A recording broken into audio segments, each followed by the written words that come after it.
The Curse of the Abandoned Villa in Cairo. In a quiet, historic neighborhood of Cairo, there stood a grand but decaying villa.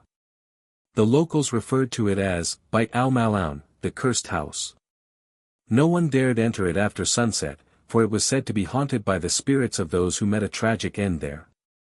Over the decades, the villa's windows shattered, its gates rusted, and whispers of ghostly sightings grew louder. The Dare. One summer night, a university student named Ahmed and his friends decided to explore the villa.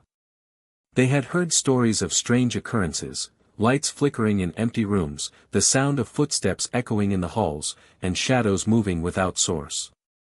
Eager to prove their bravery, they climbed over the locked gate and ventured inside with flashlights.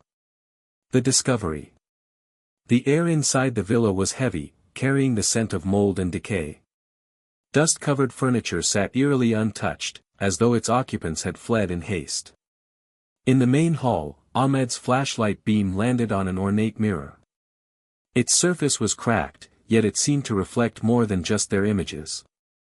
For a brief moment, Ahmed thought he saw a figure standing behind him, a woman in a white robe with long, flowing hair. When he turned, there was no one there. "Did you see that?" Ahmed whispered to his friend, but before he could answer, they heard a faint sound, a child's laughter coming from upstairs. The encounter.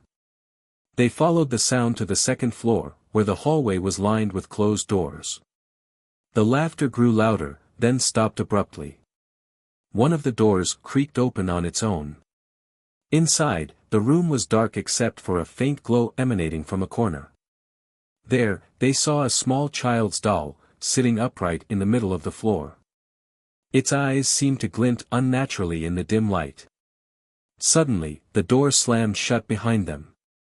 Panic set in as they tried to open it, but it wouldn't budge. The room grew colder, and a low, guttural growl filled the air. Shadows began to creep across the walls, swirling as though alive. Ahmed clutched his pendant engraved with Ayat al-Kursi and began reciting the verse aloud. The shadows recoiled, the growl subsided, and the door flew open with a loud bang. The escape. The group bolted down the stairs and out of the villa, not daring to look back.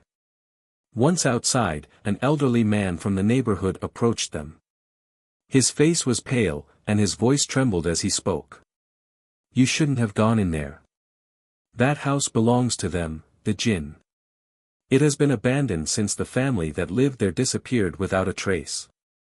The aftermath. For weeks after the incident, Ahmed experienced vivid nightmares of the woman in white.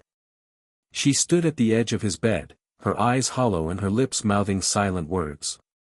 Fearing for his safety, he sought the advice of an imam, who performed a cleansing ritual and advised him to never return to the villa. To this day, the villa remains abandoned, a chilling reminder of the unseen forces that dwell among us. Locals say that on quiet nights, you can still hear the sound of laughter and see the flicker of lights in the windows, though no one dares to investigate.